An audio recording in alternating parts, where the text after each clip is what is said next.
قل آپ کہہ دیجئے من یکلؤکم باللیل کون حفاظت کرتا ہے تمہاری رات کو، والنہار اور دن کو، من الرحمن رحمان کی گرفت سے،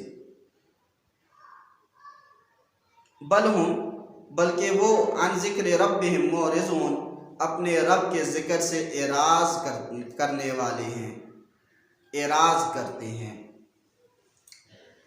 دیکھیں اللہ تعالیٰ نے ہر انسان کی حفاظت کے لیے فرشتوں کو مقرر کیا ہوا ہے، حتیٰ کہ کئی تفاسیر کے اندر یہ بات لکھی ہوئی ہے کہ اللہ تعالیٰ نے 10 فرشتوں کو ایک انسان کی حفاظت کے لیے رکھا ہے۔ 10 فرشتے ایک انسان کی حفاظت کرتے ہیں۔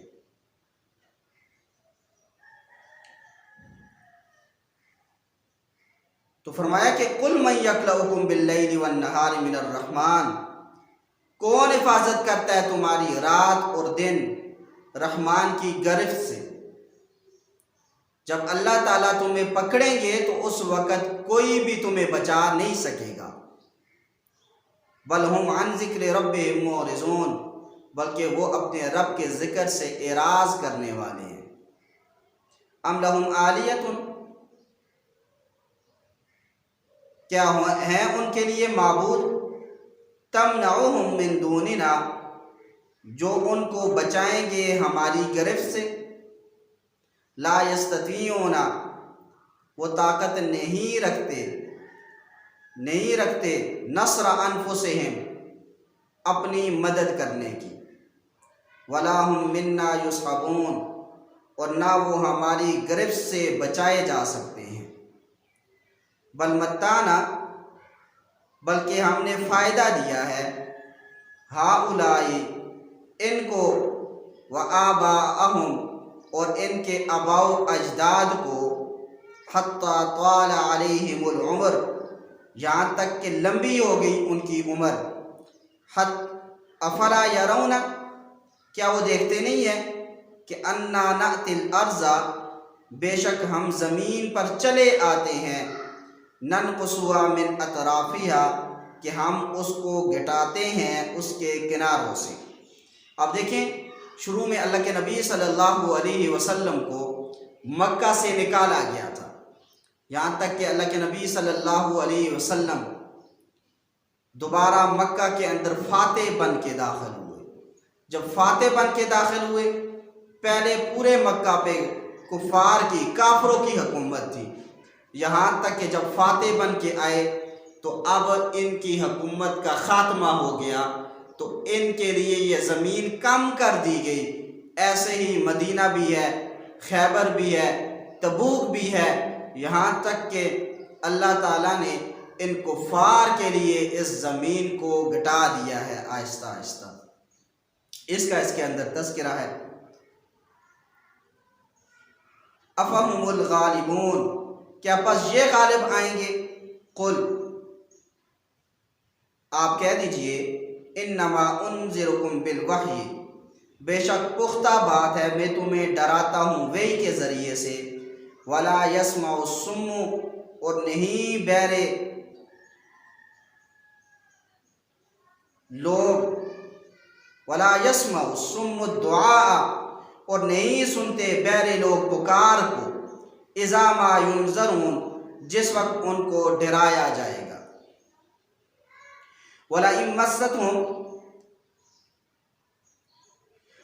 مَسَّتْهُمْ نَفْحَةٌ مِّنْ عَذَابِ رَبِّكَ اور اگر پہنچے ان کو ایک جھونکا تیرے رب کے عذاب کا، لَيَقُولُنَّ البتہ ضرور کہیں گے، یا ویلنا ہائے افسوس ہم پر، ہائے ہلاکت ہم پر، انا کنا ظالمین بے شک ہم ظالم تھے، وَنَزَعُ الْمَوَازِينَ الْقِسْطَ اور ہم ترازو رکھیں گے انصاف کے ساتھ، لیوم القیامت قیامت والے دن، فلا تظلم نفس شیئا پس ظلم نہیں کیا جائے گا کسی نفس پر، شیئا ذرہ برابر بھی۔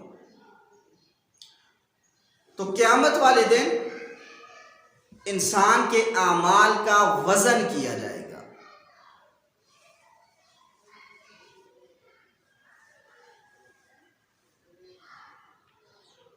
انسان کے اعمال کو تولا جائے گا، گنا نہیں جائے گا۔ اسی وجہ سے ہے تبارک الذی بیدہ الملک وہو علی کل شیء قدیر الذی خلق الموت والحیات لیبلوکم ایکم احسن عملا۔ اب دیکھیں احسن عملا کا ہے، اکثر عملا نہیں کہا۔ اکثر ہوتے تو وہ گنے جاتے ہیں، پھر پتہ چلتا ہے یہ اکثر ہے، زیادہ ہے۔ احسن کا مطلب یہ ہے کہ تولے جائیں گے۔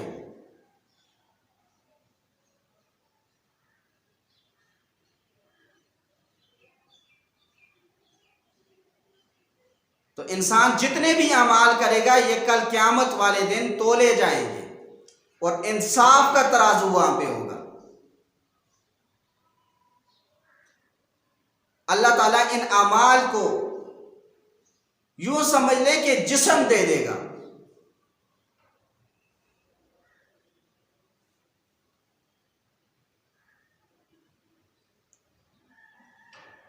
اگر کوئی شخص ایسا ہے فَمَن يَعْمَلْ مِثْقَالَ ذَرَّةٍ خَيْرًا يَرَهُ، ایک ذرے کے برابر بھی اس نے کوئی خیر کا کام کیا ہوگا، یَرَهُ تو اس کو دیکھے گا۔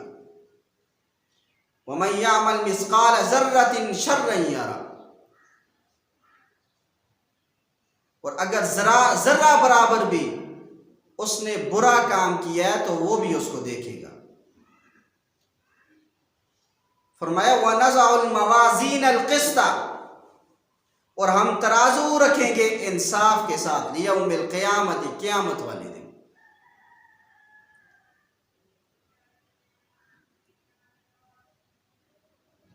دیکھیں بعض دفعہ ایسا ہوتا ہے کہ بظاہر ہمیں یہ بات لگتی ہے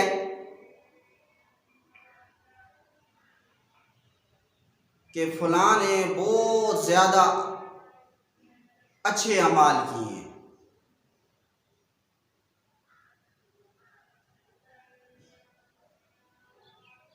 لیکن گننے کے اعتبار سے، کیفیت کے اعتبار سے نہیں۔ میں اس سے آپ کو ایک بات اور بھی سمجھاتا ہوں۔ دیکھیں کئی حضرات نے یہ بات لکھی ہے، ہمارے اکابر میں سے، بظاہر امتی اعمال میں نبی سے بڑھ جاتا ہے، لیکن حقیقتاً نہیں بڑھ سکتا۔ تو بعض لوگ ایسے تھے جو اس کو سمجھ نہیں سکے تو انہوں نے کفر کے فتوے لگانا شروع کر دیے، حالانکہ اگر اس کے اندر تھوڑا سا غور کر دیا جاتا تو یہ بات بالکل آسان تھی۔ اب کیسے؟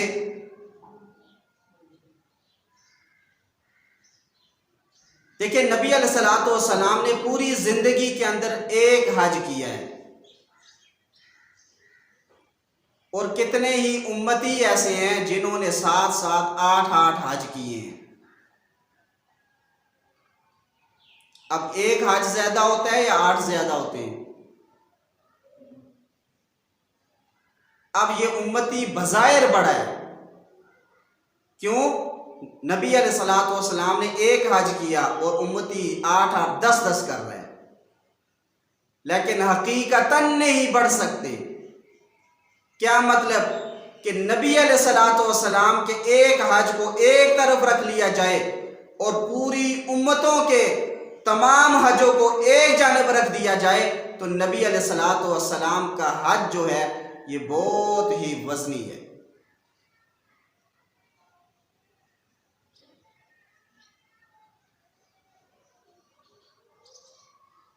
اب دیکھیں نبی علیہ الصلوۃ والسلام نے باقی چیزوں کا بھی ایسے حساب لگا لیں،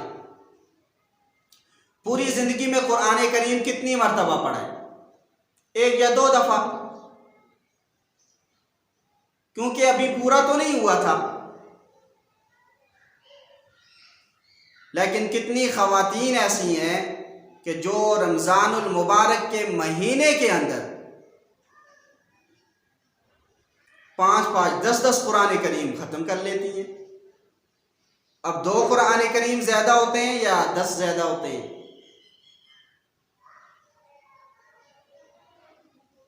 اب یہ مطلب ہے کہ بظاہر امتی اعمال میں نبی سے بڑھ جاتا ہے۔ اب دیکھیں بڑا ہوا ہے، 2 کم ہے اور 10 زیادہ، حقیقتاً نہیں بڑھ سکتا، کیفیت میں کبھی نہیں بڑھ سکتا۔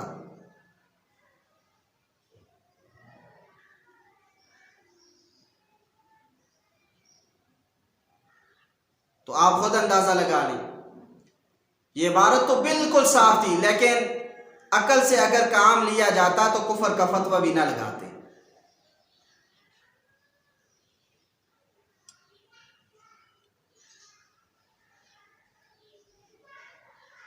اب نبی علیہ الصلوۃ والسلام کا ایک سجدہ ایک پڑھنے میں رکھ دیا جائے اور پوری امت کے تمام سجدے دوسرے پڑھنے میں رکھ دیے جائیں تو نبی علیہ الصلوۃ والسلام کے ایک سجدے والا پڑھنا یہ بھاری ہوگا، کیونکہ کیفیت بہت ہے۔ یہی وجہ ہے اللہ کے نبی صلی اللہ علیہ وسلم نے صحابہ کے بارے میں فرمایا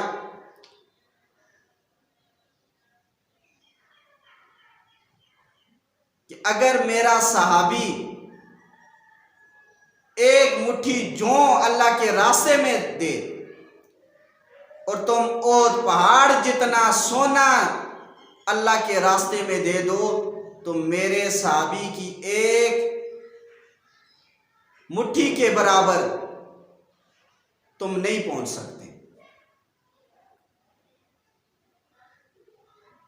کیونکہ صحابہ کے اعمال میں کیفیت بہت اعلی درجہ کی تھی، نبی علیہ الصلوۃ والسلام کی صحبت انہوں نے پائی تھی۔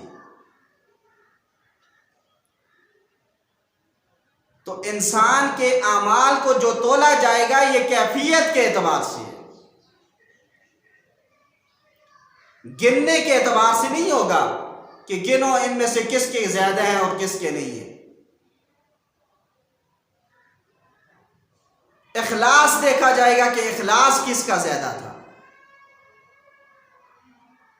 تو اس وجہ سے ہم جو کام بھی کریں تو اخلاص کے ساتھ ہمیں کرنا چاہیے۔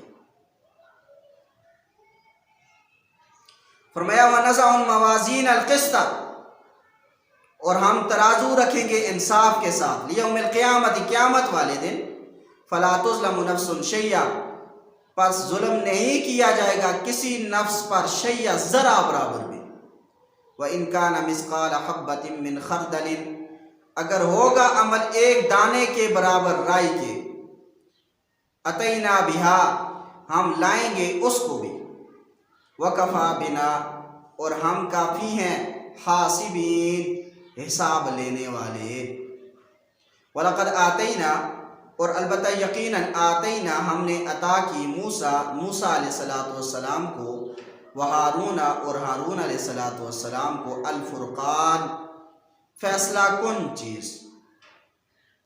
فرقان سے مراد یہاں پر حضرت موسیٰ علیہ السلام کا عصا ہے، یہ حق اور باطل کے درمیان فرق کر دیتا تھا، تو اس وجہ سے فرقان کہتے ہیں اسے۔ وضیاء، اور روشنی، اس ضیاء سے مراد حضرت موسیٰ علیہ السلام کا ید بیضاء تھا، ہاتھ جو گریبان کے نیچے ڈالتے تھے اور نکالتے تھے تو روشن ہو جاتا تھا۔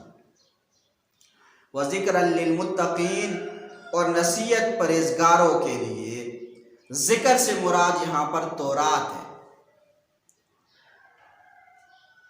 الذین، وہ لوگ، یخشون ربہم، جو اپنے رب سے ڈرتے ہیں، بالغیب، بن دیکھے، وہم من الساعۃ، اور وہ قیامت سے، مشفقون، خوف کھاتے ہیں۔ وہذا ذکر مبارک، یہ قرآن پاک، یہ ذکر مبارک، یہ ذکر ہے مبارک، برکت والا، انزلناہ، ہم نے اس قرآن کریم کو نازل کیا ہے۔ وَهَذَا ذِكْرٌ مُبَارَكٌ أَنزَلْنَا، اور یہ قرآن پاک ایسی کتاب ہے برکت والی ہے کہ انزلناہ ہم نے اس کو نازل کیا ہے۔ افانتم لہ منکرون کیا پس تم اس کا انکار کرتے ہو؟